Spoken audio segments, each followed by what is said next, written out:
everyone. Welcome to another episode of Flashback 64, the chronological Nintendo 64 podcast. I'm Gooey, and I'm back out on the ice with McKenna. Hey. Hello. We just can't get enough hockey in our life, it seems. Step out of the rink. We can't. Nope. Can't stop skating. We've just come from playing one in our last episode, which was it was nice to have something new, a change of pace, but we'll get into it. We also have a great set of guests with us today to help us talk about NHL Breakaway 98. First of all, returning to the show, we've got, you may know him as Quest 64 Official. We also know him as Mike. Hey Mike, how you doing? Hey guys, doing great. It's great to have you back on the show. Thanks for returning to the hot seat. It's especially hot here. Seat, I guess I should say. No, it's way hot. I'm recording on my porch and it's like 95 out here. So. Ooh, I like your vibe you got going there though. It looks pretty cozy. So yeah, beanbag chair, open windows. Yeah, we got no AC on right now, and we're hoping it doesn't heat up too bad here. But fingers crossed. We'll see. We've also got a brand new guest on the show today, joining us from the Tales from the Backlog podcast. We've got Dave Jackson. Hey, Dave. Howdy. Thank you all for having me on the show. I'm a big N64 fan, so I'm glad to have a chance to hook it up and play some games. Yes, I think, well, I guess we can, there's a kind of a funny story. I think we were talking about what games you would want to come on and talk about, and I believe you said this game today was like one of the few games you happen to own on N64 still. Yeah, like it's weird. You had given me like, okay, well, here's what we're recording somewhat soon, and I have, you can see on my shelf behind me, I have like 12 N64 games, and this happens to be one of them. So here we are. too perfect. Yeah. And for new guests, we like to ask, like, what's your general like history with the N64? Yeah, so the N64 was my first like non-handheld console. I grew up with the Game Gear and then the Game Boy, and then I got an N64 in '99, I think, for Christmas. So it was my first home console, and I've been with Nintendo kind of ever since. But we had a PlayStation and the N64, but we played the PlayStation so little that my parents got rid of it. We were all about the N64. So nowadays I'm kind of like, hey, it would have been kind of cool to keep that PlayStation, but and like, play some of those games. I'm playing catch up. But the N64 was my childhood system other than the handhelds. So it's the only retro console that I have kept through the years. I think I got rid of it, the original one, to buy a GameCube, but then I bought another N64 in college. And I still have it. It still works.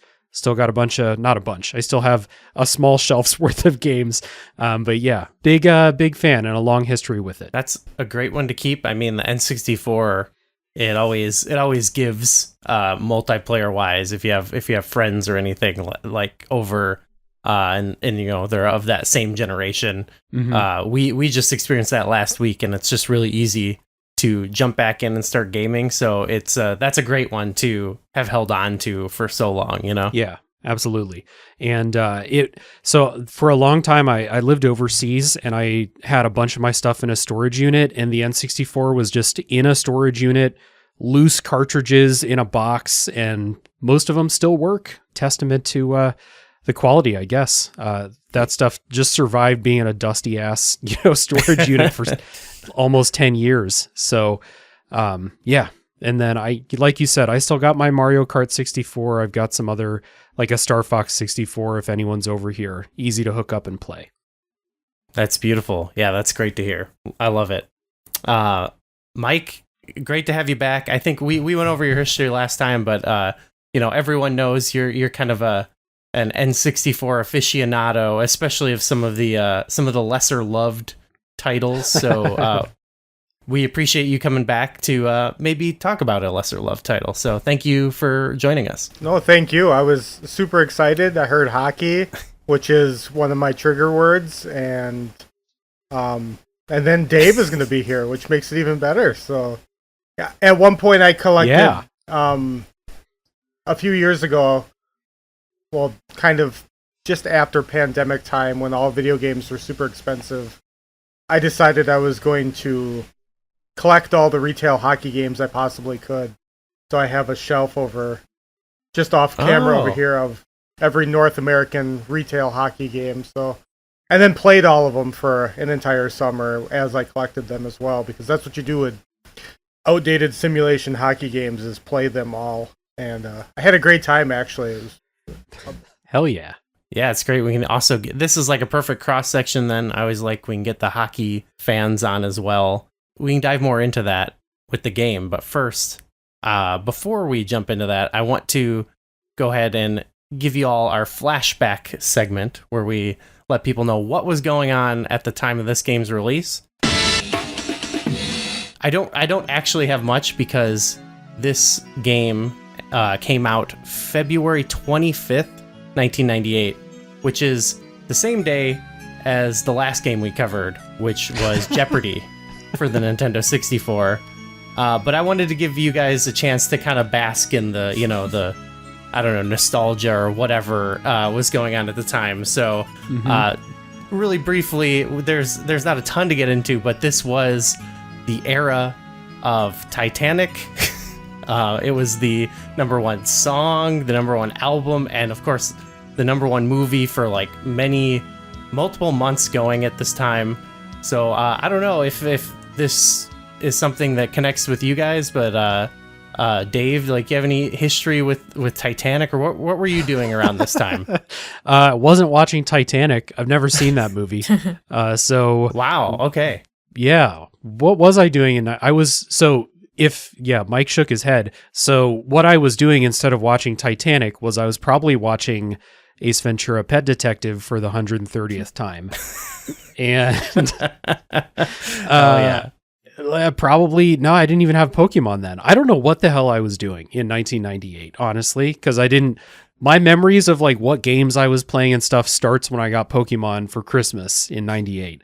So I was probably playing something on the Game Gear and sucking on your thumb. Yeah, sucking on my thumb. That's it, basically. Not watching Titanic. Totally fair. That's fair. I mean, we've gone into it. We love the movie, but Mike, how about you? also never seen Titanic. Wow, there we go. This is incredible. This is rare. This is a rare podcast right now. I mean, I like Celine Dion, so that the music's cool.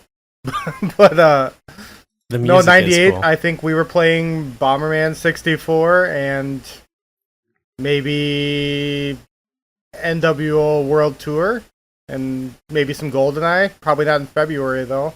I honestly don't remember what games we owned then, but we didn't have cable or anything, so going to a movie theater was rough.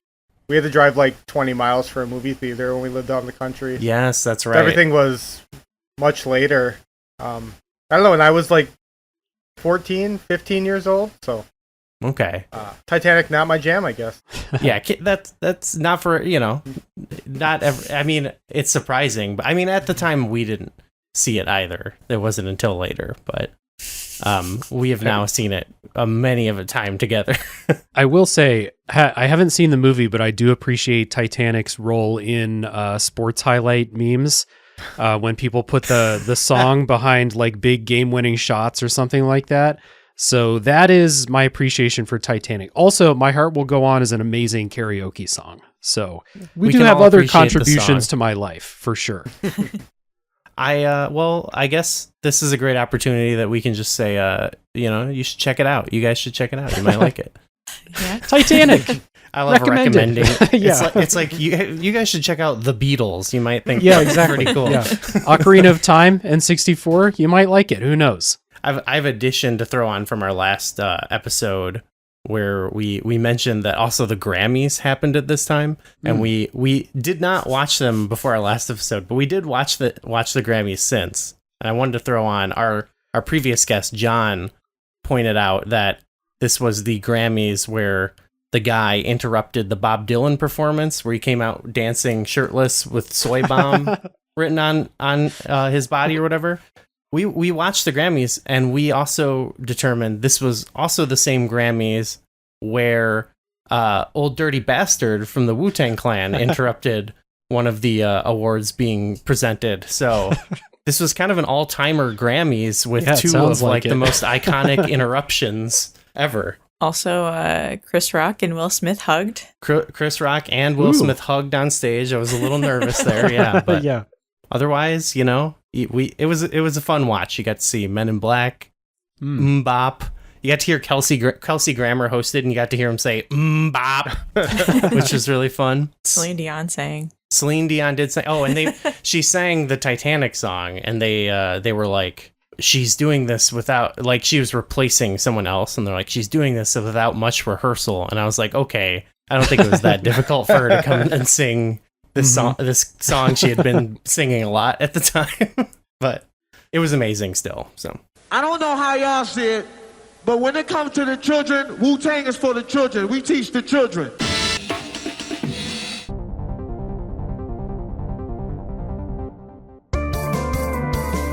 Hey everyone, my name's Darren Hupke. I'm a writer, publisher, and podcaster. My podcast is called Pixels and Polygons. Each week I sit down with a guest and ask one simple video game question. It's a random topic each week and it leads to a fun conversation. You can find it on your favorite podcast platform every Friday, and you can read more about it at pixelsandpolygons.net.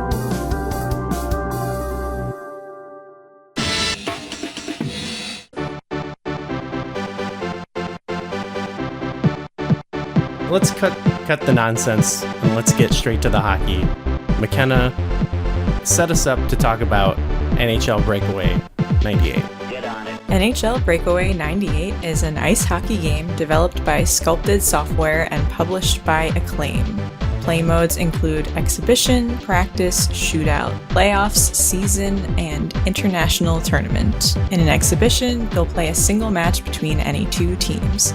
In Practice mode, you can set up drills to practice moves, positioning, and strategies. Shootout mode features 5 players from each team going one-on-one with the goalie. In Playoff mode, you can choose a 1, 3, 5, or 7 game series and play the 96-97 playoff ladder, a random ladder, or a custom ladder. An international tournament is similar to the playoff mode with 8 international teams competing. The season mode allows you to play through the real 97-98 NHL season or a random 82, 41, or 25 game season, with the option to simulate some or all games. As you play through a season, you'll earn bonus points for non-simulated games, which you can use for team management.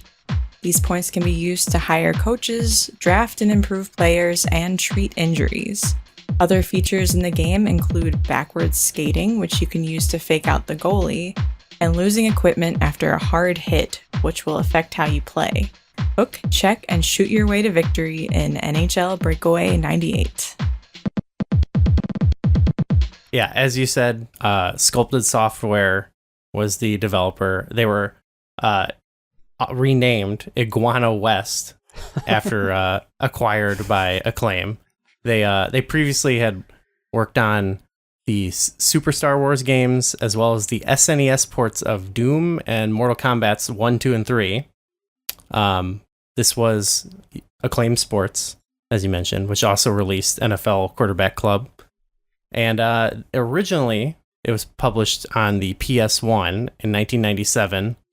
It seems that the N64 version reviewed slightly better, but we were looking at comparisons and it didn't look too different to me, so I don't know the subtleties here. And of course I have no idea. The cover athlete, maybe Mike, you can help me with this. It's Keith Tkachuk. Is that how it's pronounced? Tkachuk. Yep. Okay, Tkachuk. So yeah, Mike, you're gonna help us out a lot here because we've covered like 4 games at this point, but we still don't know anything about hockey.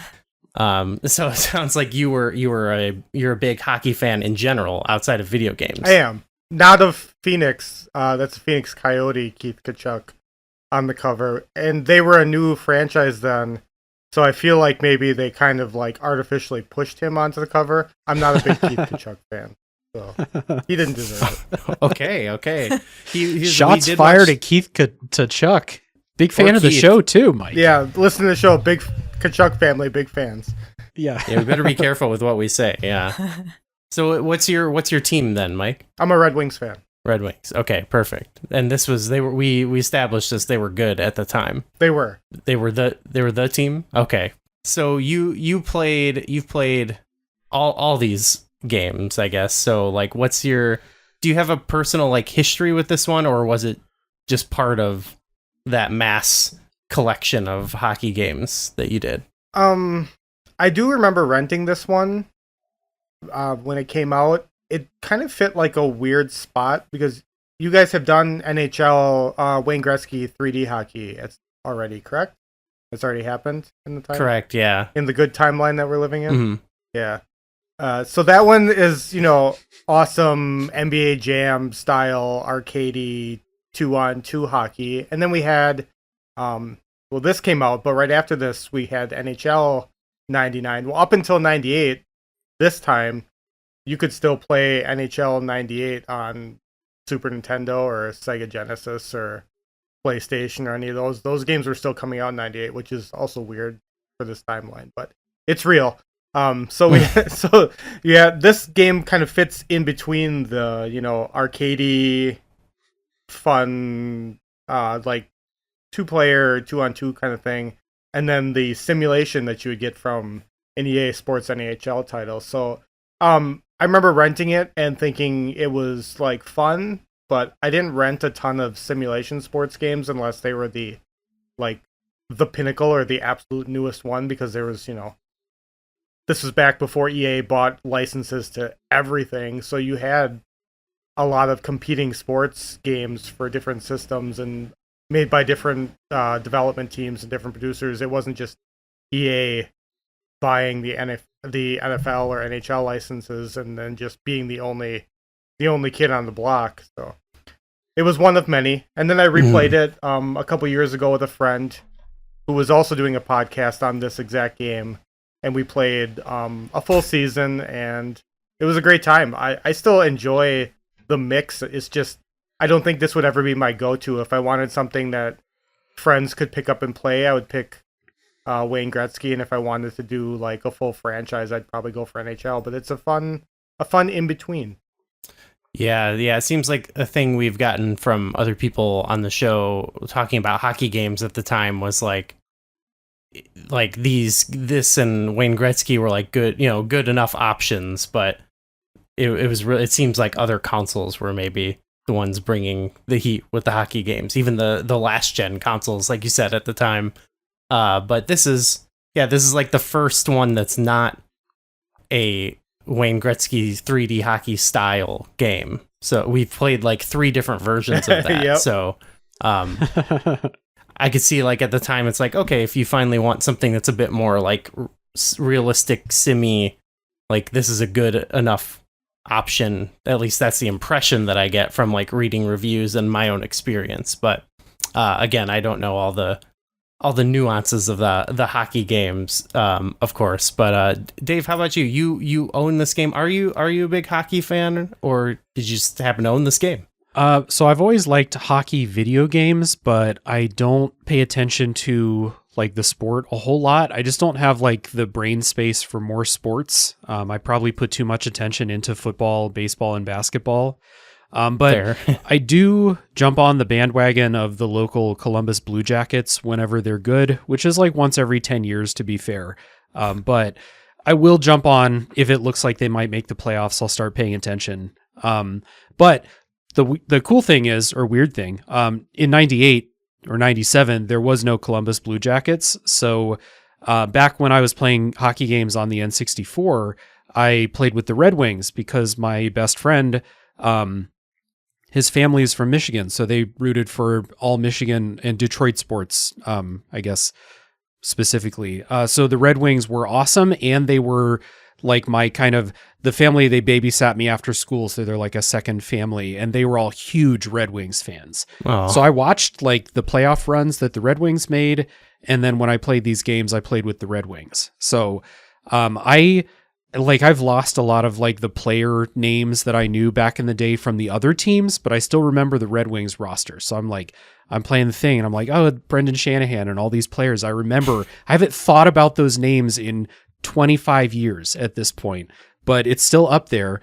It's the reason I can't remember things in my day-to-day life. But so like I did play hockey games on the N64, and I'll like, you know, sometimes PS Plus will give away like a free game, or if you have Game Pass, you can play EA's stuff. So I'll like pop into a hockey game and play. I've always liked simulation hockey games. I just think they're more fun than simulation basketball games became, even though I love basketball. It's my favorite sport. So I could see that. Yeah. Yeah. Going back to the N64 era of hockey games was fun. And it was also a little eye opening. But that was a big, long ramble. I like hockey, but I don't have the time or attention to pay attention the way that I would like to. Of course. Okay. But you played this game back in the day. And honestly, I don't know, because I have this I have this little kid memory of a hockey game that I had on the N64. I played it a ton. And the only thing that I remember about it is that the announcers, like the play-by-play announcers, were really funny. And this game doesn't have play-by-play announcers. So I don't think it was this game. It might have been, or it might have been just the NHL series. Maybe Mike knows, but I don't think I played this. I think I just picked it up out of a bargain bin when I was rebuying N64 games in college, because I think I probably got this for like $5 or something back in 2008 or whenever I was doing this. Sure. Yeah, Mike, do you remember who had the funniest announcers? I mean, every hockey game except for this one, which had no announcing. Like, this is serious simulation. Yeah. We're not no funny business here. I think Dave's a pretty big gaming aficionado. I feel like if it was Wayne Gretzky, he would have remembered. But otherwise, it's just I would have remembered NHL. the name Wayne Gretzky. Yeah, I think so. Okay, this was a fun era of like sports games being named after athletes, like Ken Griffey Jr. baseball and Wayne Gretzky hockey, and Kobe Bryant courtside NBA on the N64. Fun era. We need to return, I think. Yeah, that's cooler. So McKenna, we've established this many episodes now. We're not hockey fans. We don't dislike it or anything, but we're not hockey fans, and we haven't played a lot of hockey games. But now, of course, we've played Wayne Gretzky's 3D hockey, Wayne Gretzky's 3D hockey 98, and Olympic hockey 98, which is just a reskin of Wayne Gretzky's 3D hockey 98. And now we're coming to this. So McKenna, what was your impression playing as kind of a non-hockey aficionado? It was a bit hockey fatigued going into this. Yeah, I felt that a little too. But it was nice to finally play a different hockey game. Yes. I feel like I was a little put off by the camera angle at first, because we were used to like the side view, but as we played more, I grew to like it a lot. We found there was a lot of camera options too, which we like. So we didn't stick with I think we went with one called High 45, which kind of gave you the most zoomed out side-ish view. It's still kind of behind, but I felt like that was kind of a cool camera angle, as well as the most like the one that worked best for me. So yeah, we eventually got into it, but it definitely had a different. I mean, I appreciated the different feel that it had to Wayne Gretzky, but it did take a little bit more getting used to, for sure. Yeah, it had that one like player view angle too, which was kind of funny. Where it's like zoomed in on no way. I don't know how I can play this like this. Maybe that's for just getting cool like shots or something. I don't know. Yeah, maybe switch the camera angle just for like shooting. Yeah, maybe that's it. But I enjoyed this one a lot. Definitely still preferred arcade style. We chose the arcade mode pretty much. We pretty much always played the arcade mode of the game. I don't know. Well, that's a great question, actually. Mike, what's your preferred method of play for this game? What's your setup?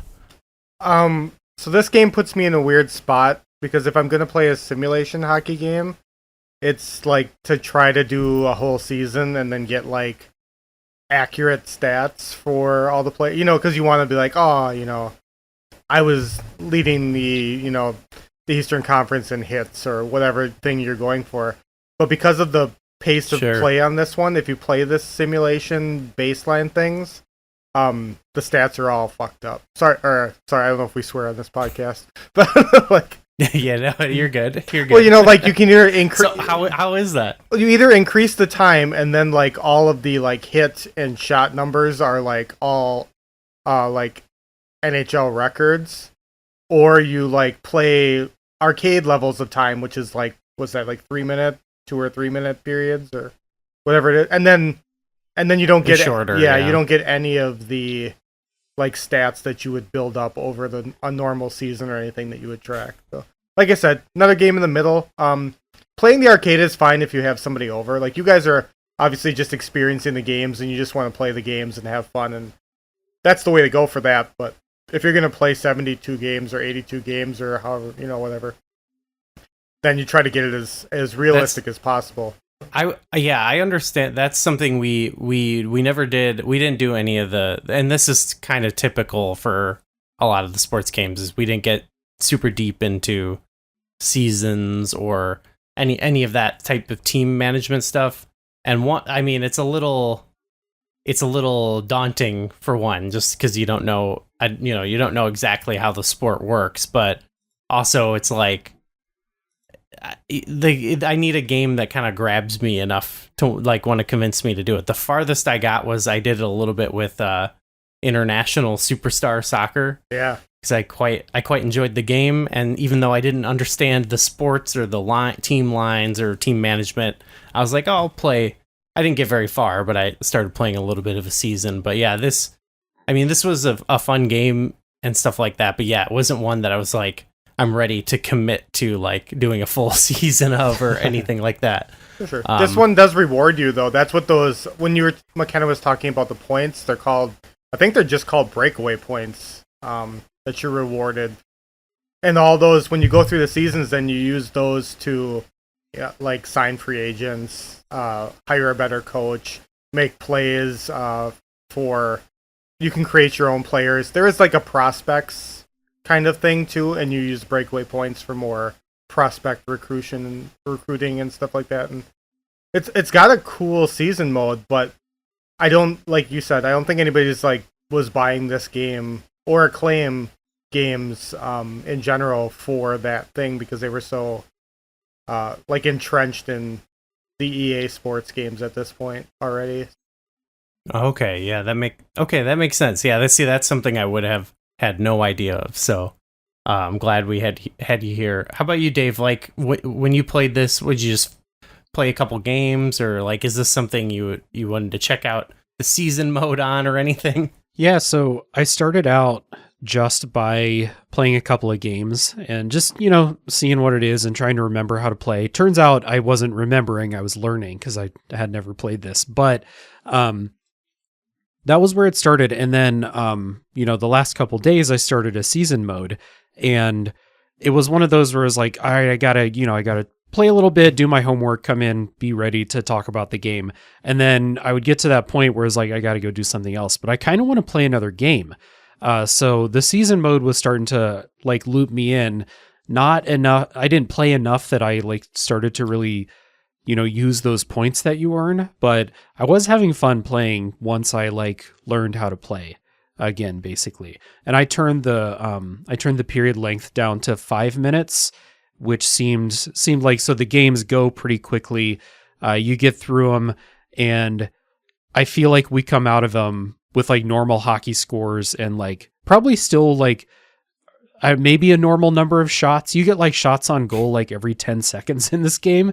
So like Mike was saying, with the inflated stats, if you were to play like full regulation period lengths, you would break Wayne Gretzky's record in a couple of seasons, or I guess it's not his record anymore.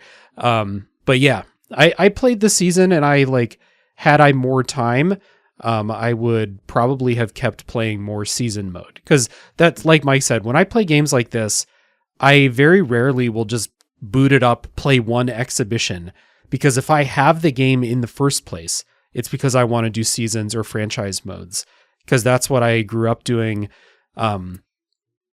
especially in Madden, the college football games and stuff like that. Like that's why I like these games, is for like the ongoing team building and stuff like that.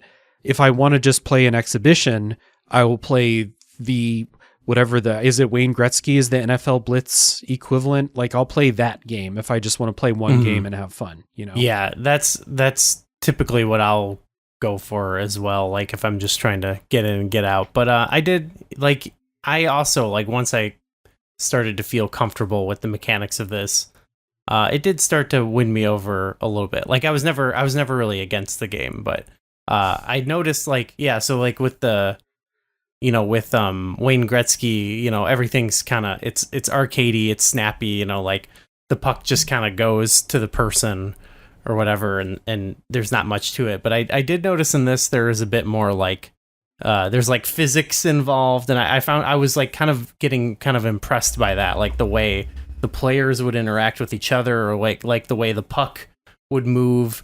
Like there was definitely more of a tactile nature to the game.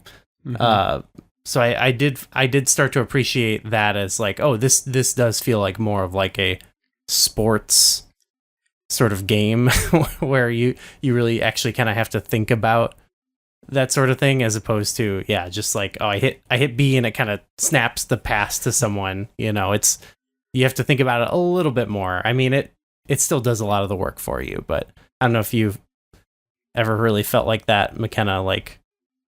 How was the mechanics for you?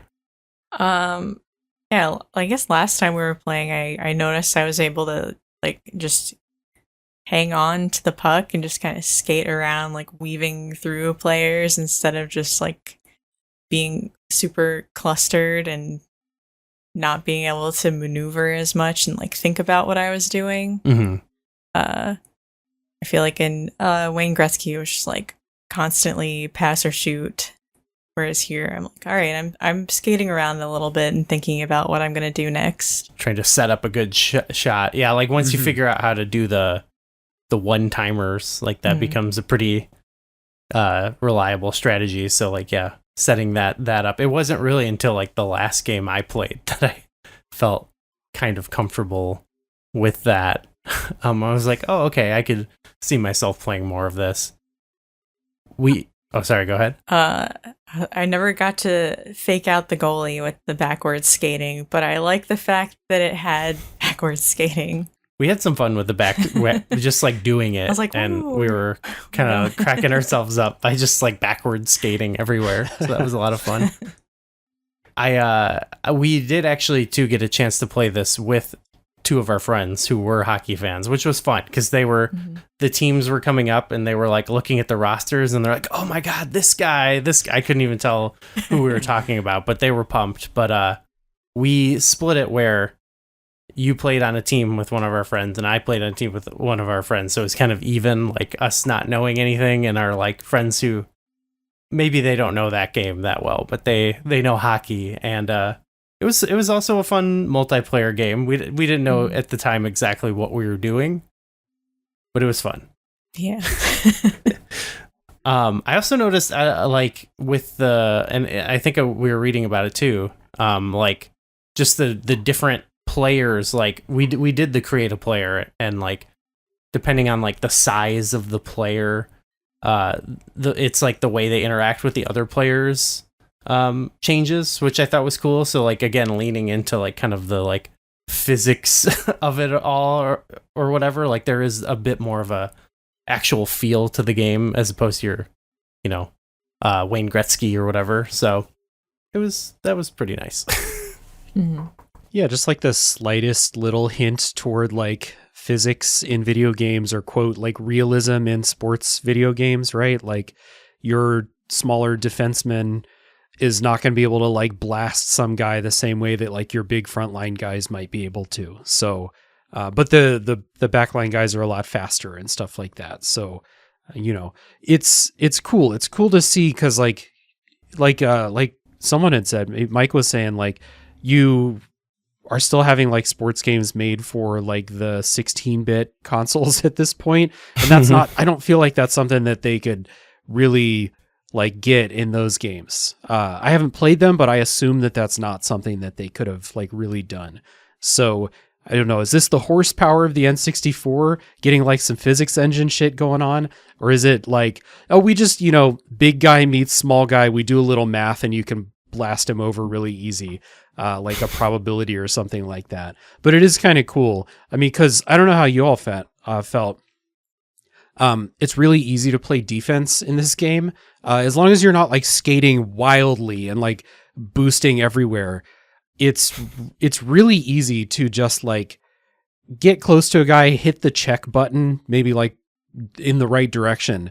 And most of the time you'll either like bump the puck away from them or you'll just blow them up. And it's fun. I mean, like there's like a baseline level of fun to hockey games because of like, there's like very simple things that you're doing at the end of the day. Shoot, pass, and then like on defense, just blast whoever you can blast.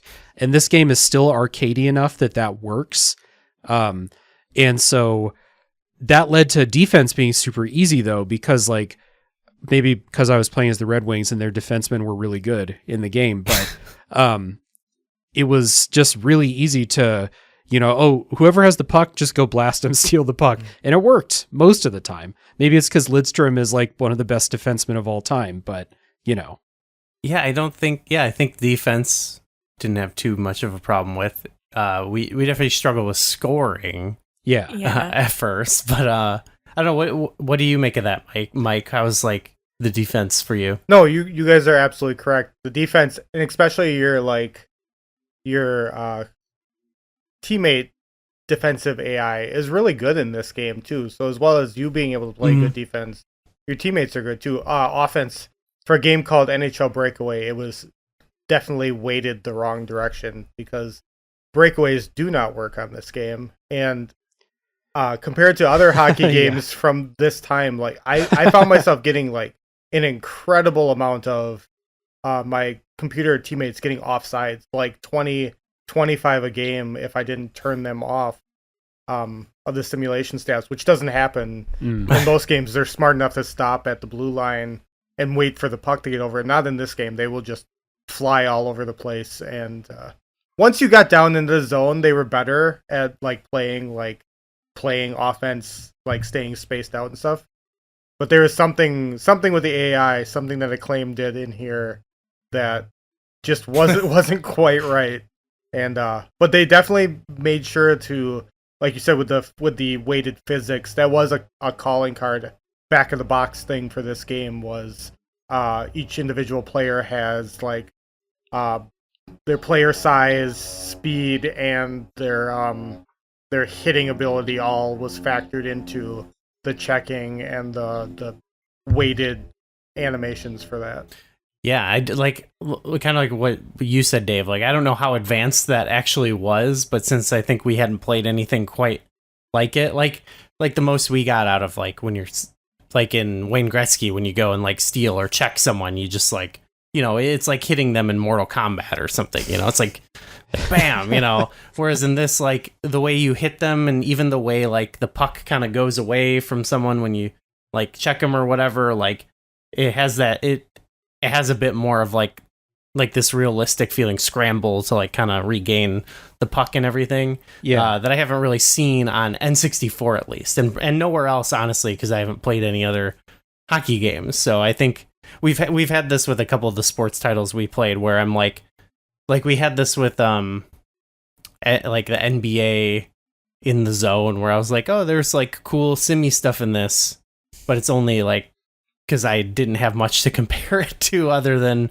like NBA Jam, So I think I'm easily impressed by some of these sports titles, I did think it was like overall like it looked all right, especially like in single player. Like the game, it looked pretty decent. Like I was just thinking of NBA in the Zone was a game that didn't look quite as sharp, and I this wasn't like the most compelling like sim looking sports game, but playing it I was like, oh yeah, like it looks pretty decent. You look out into the crowd and maybe some of that looks weird, or like every sports game maybe until like the last couple years has had weird crowds. So yeah, absolutely. I don't blame them for that, but I think the players on the ice and everything looked pretty good.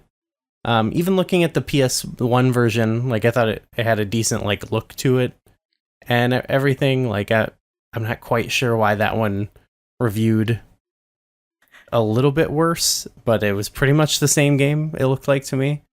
Except that it had the cool intro on it that you can't get with the with the cartridge. You can't get all that video on there, but I don't know. What do you think, McKenna? It's, obviously it's different than the Wayne Gretzky arcade look to it, but I mean, I never had that moment where I was like, this looks like a real hockey game or anything, but right.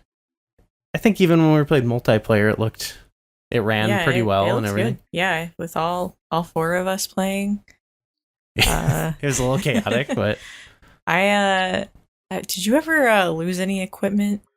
Yes. I feel like you're like running into players more than I am, so I was never losing equipment, but that I like that little detail. You can keep playing without a stick. That added to it, yeah. I had the stick happen, and I also had it where like the goal gets kind of.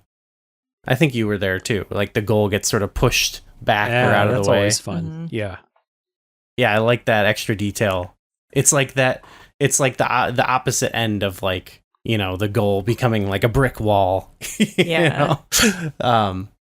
Yeah. I don't know. I thought there's some fun stuff there with that, and I guess in terms of the vibe, I also thought like it didn't have the announcers so much, so that's too bad. But I thought the organ music in this one was cool compared to Wayne Gretzky. Like there were some fun tracks. Even when you got the credits, they were playing some. What song was playing? It was some classical song. They were just going ham on the organ. I'm gonna have to look it up now. I feel bad that I don't remember, but I don't know. You'll play it. I'll play it at this part. Oh, if I remember. Speaking of songs, when you guys started the game, did you notice like how close that song sounded to 2 Unlimited's "Get Ready for This"? Like, or is that just me? Dude, yeah. Like it was close enough that I was like, this a real song that they're playing here? That I feel like that's been a thing. Was this also in? Can't remember if Wayne Gretzky had a similar thing where you load it up and there's sort of like one of the football games we played had like a song that was similar to one of the channel's football themes. I don't know if it was Madden, the Fox Madden one. had that. Madden did, yeah. It was very close, but it wasn't exactly the same. Yeah, it was like we've got the song at home style energy. Yep. It was like they changed 2 notes and just skipped the "Are you ready for this?" and then just went on with the song. I'm like, just say it. Just give me the payoff. I wish I could. I feel like one of the issues with like looking up info on these games is like people don't go too hard on like documenting like what's going on Breakaway in these games. 98, yeah. So I'm always like, what are the organ songs in the game? And you can't. It's not like if you Googled like Mario 64 soundtrack, you'll get every song. This is like, I found a soundboard where I can play. This is this the thing? Okay, no, see, like just random soundboard websites. If you Google. What is the organ song in NHL Breakaway 98 Reddit? You'll find someone on Reddit going, "Hey man, what are you doing here? Find a better use of your time." I did find speaking of our hockey, what are the best organ songs? That is a great question. I think, yeah. Okay. I think a lot of upbeat songs translate well to the organ at a sports arena, for sure. Yeah, just about all of them. Yeah, I love a good jock jam. Yeah. I think that was my biggest disappointment with this game. Aside from how hard it was to score a goal, outside of like getting a rebound right in front of the net, but the biggest disappointment is not having announcers. Not having announcers in a sports game is just, it sucks. It takes away a lot from the experience, even if it's just very basic things. And it's like, if I play, Tecmo Bowl or something, I'm not going to expect announcers because it's Tecmo Bowl. But for something where we're getting a little bit up, I'd be curious, like the PlayStation has more memory. So did the PlayStation version of these games have announcers? Was it like a cartridge memory space cut? Or was Acclaim just like, no, we're not paying to record one of these NHL, play-by-play guys for these games. Shoot, now I don't remember. We literally just watched like footage. I don't think the PlayStation one had either. This was Acclaim's first hockey thing, and I think they were just trying to get their feet in the water and be like, we can make a game, right? See, right? Yeah, we don't need announcers. Weird. We can just have we can have the stadium announcer say, 1 minute left in the third quarter. We can record 5 voice lines and have that just be the whole thing. They just pay one guy. They just spent all the time showing the line change animations while you were waiting for face-offs. Instead of actually doing, if you guys encountered that at all, but like every time, slamming on the A button, waiting for the line change to come in. If you did line changes. Or the slow walk to the penalty box, the animation that they have in here. That brings up something that I wanted to mention. Fights can happen in this, much like Wayne Gretzky, but I try. I'm trying to force the fight, and I never got one. What's it like? Is there like a, because in Wayne Gretzky you kind of like get into a little button mashing, face off. Like what happens in this game? I got in one fight and I got my ass kicked so thoroughly. I could not tell you how it works. I was legit like 5 seconds of me like, is B punch, is A punch, and then my guy was down. So I got nothing.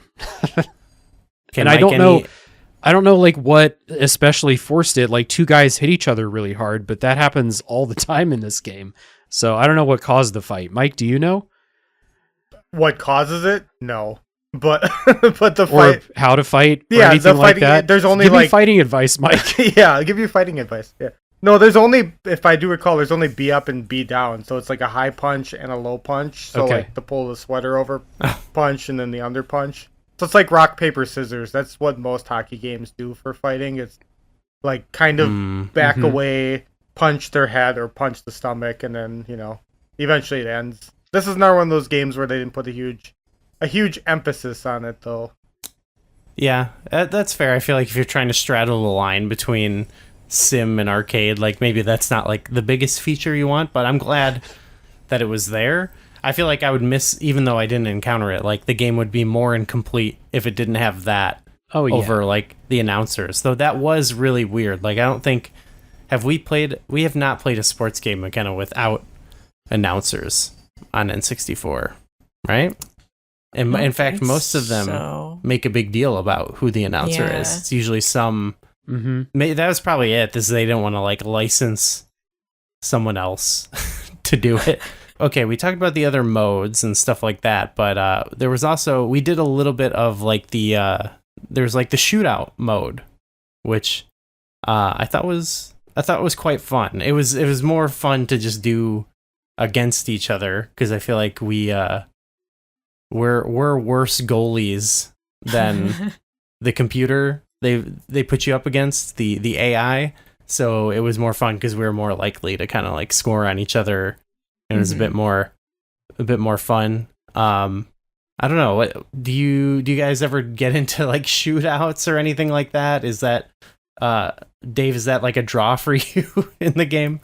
I didn't know this game had shootouts. I didn't know it had a mode, and I never got into one in a game. So that kind of sucks. I'm glad they're there though, because like there's like some certain things where like you can't have a hockey game without fighting, and you can't have a hockey game without shootouts. So I'm glad it's there. I just never saw it. Yeah, it's not, it's obviously not that elaborate or anything, so you're not missing a ton. But Mike, is there a good shootout mode in any hockey games? And did you play this one? I did play this one. It's the tiebreaker at the end of overtime. My, I guess, least favorite shootout memory is not from this game, but it's from Blades of Steel on the NES. Quick story. I owned that game, and I'm sure just about everybody owned ice hockey with like the fat and skinny players. But on Blades of Steel, I had 2 separate copies of the game, one that I rented and one that I owned. And every time you went to a shootout, the game would do the thing where like the pins were yucky on the NHL. So it was like everything would turn all blocky and you couldn't see what was going on. And at first I thought it was because my copy like had pin corrosion or something was wrong with my NES.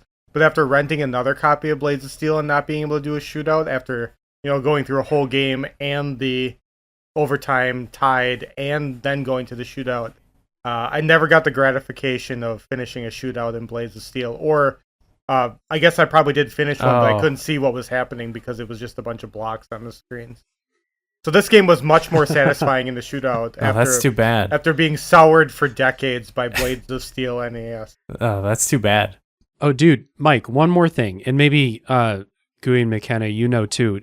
Are there Zambonis in this game? Because I don't think I saw one. That's the other ingredient of hockey. You gotta have Zambonis. No, there is. I don't think I saw one. There's no in between animations, and usually that goes along with like some sort of crowd thing, but there wasn't a lot of crowd animation in this game either, which was another great 98 sports thing. Right. So I was putting it together in my head. I was like, okay, so they got fighting at least. They don't have commentators, but do they have the essentials for hockey, right? They got fighting. They got shootouts, apparently. No Zambonis, though. That's pretty disappointing. Yeah, I feel like, didn't Wayne Gretzky had like some background Zambonis or something like that? Like there was some... We definitely saw a Zamboni. We saw it somewhere. In a game. What else would it be? At some point. Just some game. Winter Maybe Wayne Olympic, Gretzky. We might have seen one in Winter Olympics.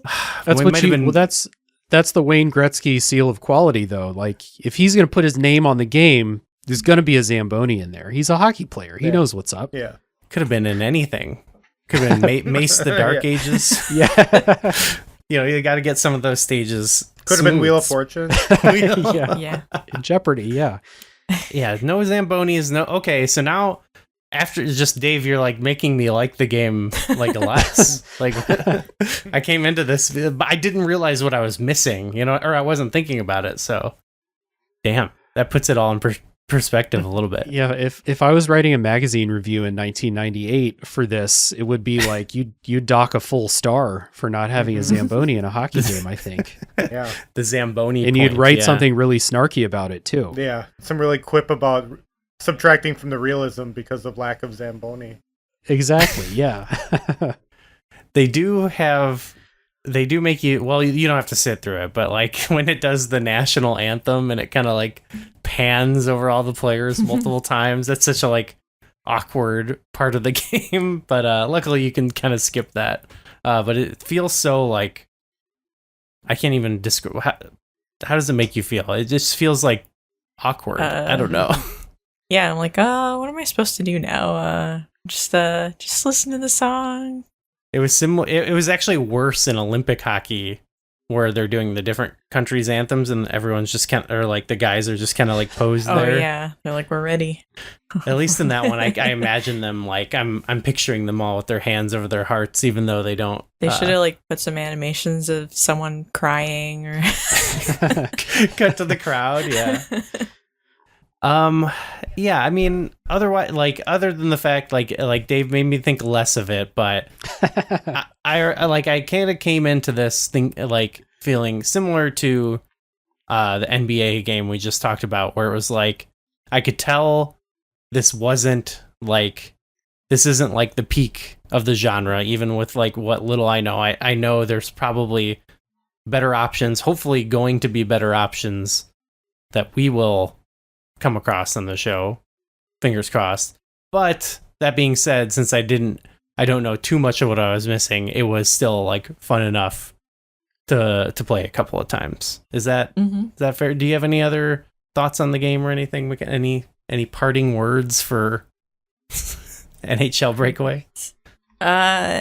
Yeah, I guess I just want to mention the season mode again, even though we didn't mess with that. It's kind of one of those things where we have seen it in like all the sports games we played, and I keep thinking like, if we weren't, only playing this for a couple weeks, I'd be interested in going through. I'd want to like really space it out, like just play a few games each weekend and probably play a season over like the length of a real life season. I think we need to find the right game though. Yeah. You know what I mean? Like kind of what we were saying earlier, we need to find one that's like, we really like playing this one, so let's commit to it. And I think we've gotten pretty close, right? So I think like we enjoyed the FIFA Road to World Cup like more than some of FIFA 64, for example. So I feel like maybe we're getting there. Maybe they're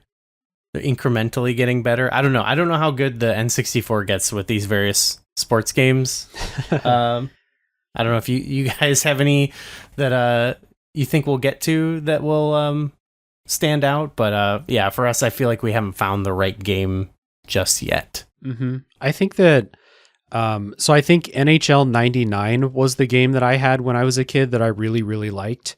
And I think that game, I mean, comparing a game I played this afternoon to something I played in 1998 or 99 or whenever I played it, I think that game is probably better than this one. It does have commentators, Zamboni's TBD. And I love the NFL Blitz series on the N64. Those are some of my favorite sports games of all time. So I don't know if you played those, but those are just super fun when you get to them in the chronology. Yeah. And then I remember playing a lot of like NBA Live on the N64. I don't remember if they're good or not. I just, I loved Michael Jordan. Michael Jordan's not even in the games, but I loved Michael Jordan, so I loved the games. They had roster player number 23. His name was first name roster, last name player for the Bulls instead of Michael Jordan. So he's not been in any of the. We've played 2 basketball games. He's not in any of them. Him and Shaq very rarely, if ever, licensed out their name for the games. I get that. So, save it for your own. They've got their own games, Yeah. Michael Jordan's saving the Windy City or whatever he's doing in that Super Nintendo game.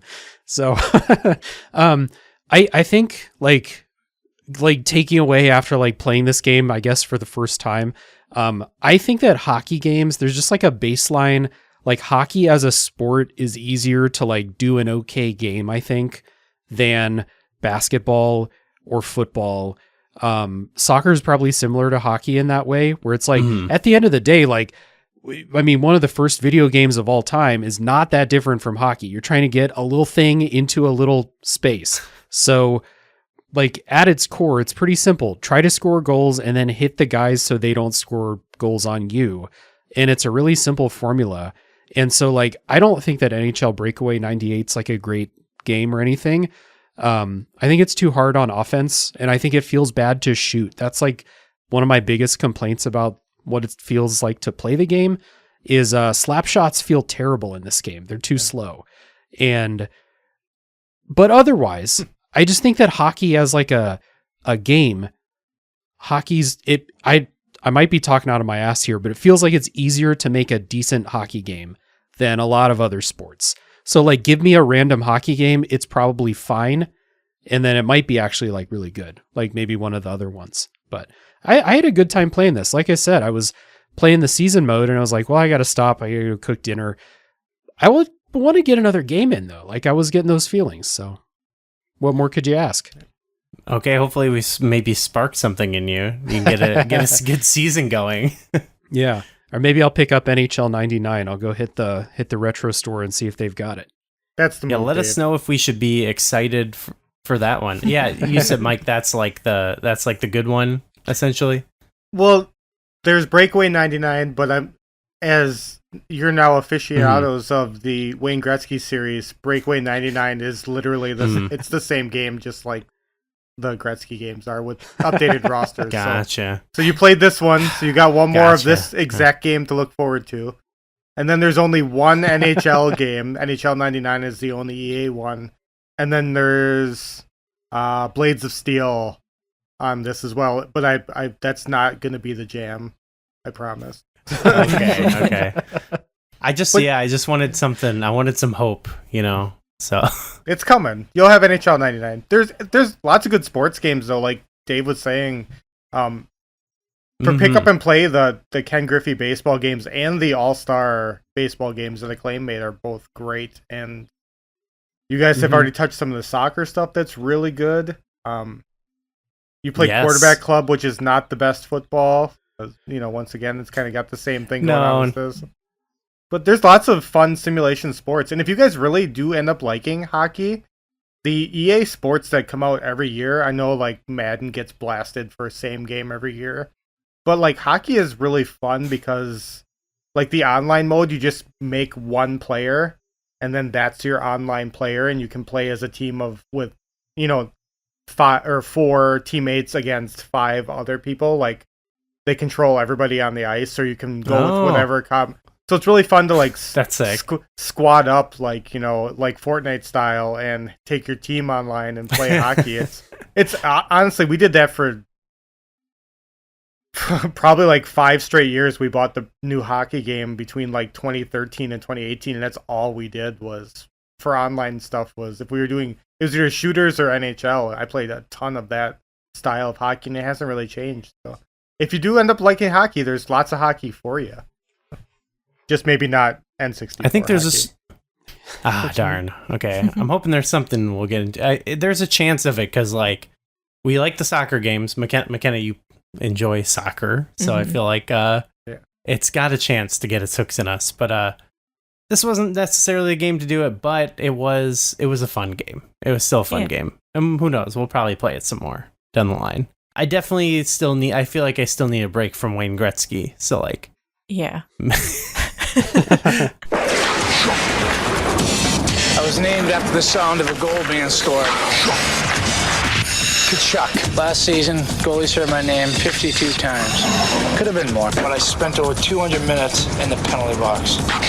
That's the way I play, hard and fast. Like NHL Breakaway 98, with rumble pack checking, high-powered goal scoring, and the best graphics on ice. NHL Breakaway 98. Looks like we got a new leader of the pack. Acclaim Sports. Sweat the details.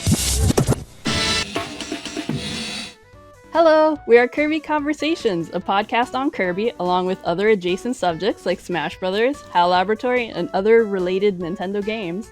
In each episode, we take an in-depth, well-researched look at a Kirby topic, drawing on our decades of experience playing Kirby games, creating Kirby-related content, and working in and around the video game industry. I'm Sean Douglas. I'm a theater and video game journalist.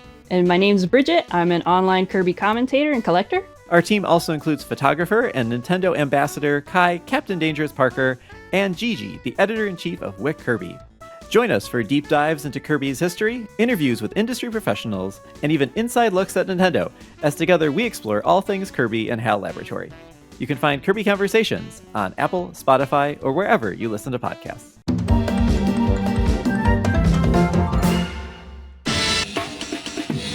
Thank you guys for coming on. Really appreciate you helping us with this one. Like I said, we lack the hockey game knowledge, the sports game knowledge, but it's something we're actively. I've seen other people have told me like, maybe you should like skip them or group them all together. But I want to give the sports games like as much of a like shine on the show, even though that's not our style, and I want to like approach them all with like an open mind, you know what I mean, and like try to appreciate them and not just brush them aside, even though it's been easy to my whole life because it's just not what I'm into. So like Mike said earlier, like this is the era for. You probably got like 5 solid more years after this game when there's a bunch of companies making a bunch of licensed sports games and they're all doing their own thing. And it's cool to see the different takes that the different companies have on like, what niche are we going to fill with our sports game? As opposed to the way it is now where it's just like, EA makes the sports game and that's all we get. You might get like a random license like Super Mega Baseball 4 got an MLB license, but other than that, there's not a lot of variety. If you want the teams, the real pro teams. But back then, back on the N64, you got so many different companies taking their shot. So it's cool. It is cool to see like the development too, because like a lot of these are kind of people experimenting. We've talked about it too with like fighting games or 3D platformers. Like people are trying to see how it can work in this new sort of style, which I think is why those games were still coming out for like SNES and stuff, is because they had like perfected it on those consoles, and they're still like finding their footing here. So it's fun. It's fun to see like people try different ways to make that work. Like that's fun to watch it develop. So yeah, Wild West. The Wild West of game development. Yeah, truly. Dave, Mike, thank you so much for coming on the show. Really appreciate you. Before we go, I want to let everyone know what's coming up next in our timeline. We've got a great episode lined up, a great set of guests. Our next game we're talking about is Yoshi's Story. Ooh. So let's get some hype going. Whoa. That's going to be a lot of fun. We've been playing it, and we've been diving into the world of Yoshi. So we're excited to see what happens. I don't know. Nice. Dave, thank you. What do you want to plug before we go? Yeah, sure. So Yoshi's Story, you just remind me, quick story. When I was a kid, I had Mario Party 2, and I traded it for Yoshi's Story straight up with a friend. And that was a bad trade. Yoshi's Story's fine, but Mario Party 2 is like, it's a classic on the N64. I wish I had that. And then that kid moved. I never saw him again. Not like directly after. But I never got a chance to be like, hey, trade backsies, maybe. So anyway, Yoshi's Story's cool. I'll look forward to listening to that. But I'm the host of Tales from the Backlog, and thank you both for having me on the show for the first time. It's been a good time. And so Tales from the Backlog is a weekly deep dive, like critical discussion podcast. Every episode is a different game, and there's always no spoilers in the episodes for a while. So if you haven't played the game, you can listen to any episode, and then we'll warn you when spoilers are starting. As far as N64 games, I've done some. I did have a Majora's Mask episode. I know that. I've done a lot of episodes now. I did Star Fox 64, but I think that's only on my Patreon. And I don't know if I've done any other N64 games. I have a couple more planned. But yeah, as of right now, Majora's Mask. Maybe start with that one if you want an N64 game. Awesome. Yeah. And there's like, you were talking about like being a Nintendo fan, but like on your show, like you go into all types of games, like a lot of contemporary ones, different genres, different platforms. And I think there's something for everybody there, depending, like there's almost every type of game represented there. So for sure. Yeah. I do tend to skew towards like probably games from the last 10 years, we'll say, but there are some older games on there. And I have a separate series on my Patreon where I do like old ass retro games, like from the early 80s and stuff like that. But yeah, there is a good variety. So, and there's almost 200 of them now. So people can find something they're interested in. I highly recommend people check that one out. Mike, anything that you would like to plug? And also, any Yoshi Story memories of love and loss, anything like that? We never owned it. I love the game. I think it's still like one of the most gorgeous N64 games, and just like a great period piece for what graphics could have been, if we really stuck to our 3D guns as opposed to going back to pixel stuff. But no, we rented it a ton of times. My mom loves the game too, and still buys Yoshi games for her Switch now. So we're a Yoshi family awesome. here. So. No, I don't have anything to plug. I'm just a freelance social media menace, I guess. I don't know what I don't really know what I do. I just wait for opportunities like this to come up, and then I get to promote my friends' podcasts and have a good time on the internet. I don't have a lot of destination for when I decide to quit or whatever, but it's fun talking N64 games and getting people remembering that there was cool stuff in the late 90s. That wasn't Super Nintendo. Absolutely, yeah. And that's you're always a great guest to have on because, of course, you just have this wide coverage, wide breadth of knowledge on all these N64 games and hockey too, which was fun to hear about. So yeah, thanks for coming. Oh, I don't know if he said, but everyone should go follow Quest64 official, and it's a great follow. You won't regret it. Let's see what else. You know what? You made me think. I want to throw in this story. In high school, I lent a copy of Resident Evil 0 to a kid I went to school with, and that very same week he tried to start a food fight. It was our final week of senior year. He stood up, he yelled food fight, and he threw food, and nothing happened. And he was immediately whisked away by the principal. He got expelled, and I never saw him again. So I lost my copy of Resident Evil 0. So thank you, Dave, for making me think of that. That's a great story. I love that. Everyone in the lunchroom just like looking at him like, not now. We're eating. Definitely a lot of times as a kid of just like making these weird trades with other kids that like if your parents knew about, they'd be like, why did you do that? I paid $60 for this game. Mm-hmm. You know, like, why are you doing this? I'm pretty certain we all had one because I happens. had one too. I was dating a girl in middle school, and her friend had Smash Bros for N64, and I had South Park, and he really wanted South Park, so I traded him, and then we broke up, and I never heard from her or her friends again, and I got to keep Smash Bros and lost South Park. I think you won that. Oh yeah, net win. That was a definite win for me. So. South Park. The Iguana game, didn't Iguana make that? I think they made the first person. Well, there's 3 of them. I think they made the first person shooter one. But yeah, there's Chef's Love Shack. The Turok-like. Yeah, yes, that one with the with the fog of war. Yeah, yeah. So yeah, I'm not missing.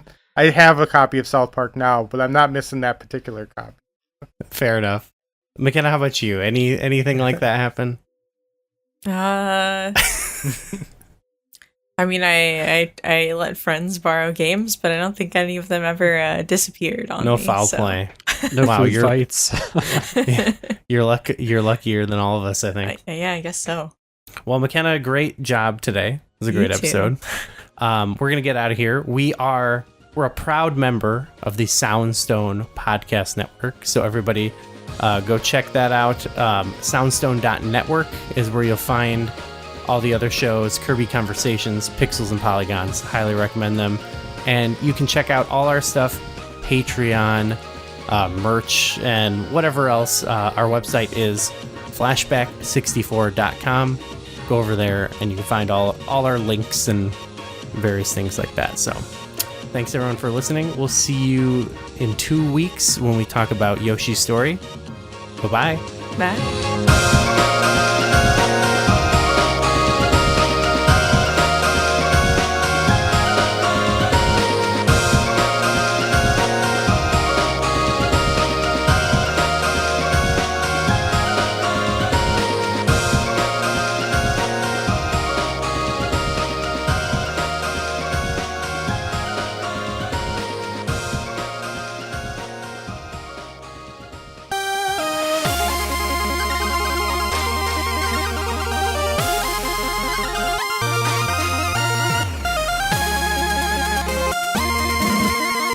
The ZeldaCast is getting even bigger. Join us on patreon.com/SPNet for access to the ZeldaCast XL, the new bonus show featuring podcasting's dynamic duo, Andy Spiteri and Gooey Fame. We're taking a new approach to do our bonus shows and giving you more of what you love, letting you get more involved in the show itself. Each month, we'll have some fun and play a few games, answer some Patreon questions, and discuss some Zelda topics on a more personal level. Consider joining for only $4 a month, and you can ask us questions about Zelda or anything else on your mind. Let us know what topics and segments you want us to discuss, and be a part of an amazing community of Zelda fans hosted by 2 best friends. The ZeldaCast XL is taking everything you love about the show and ramping it up even more.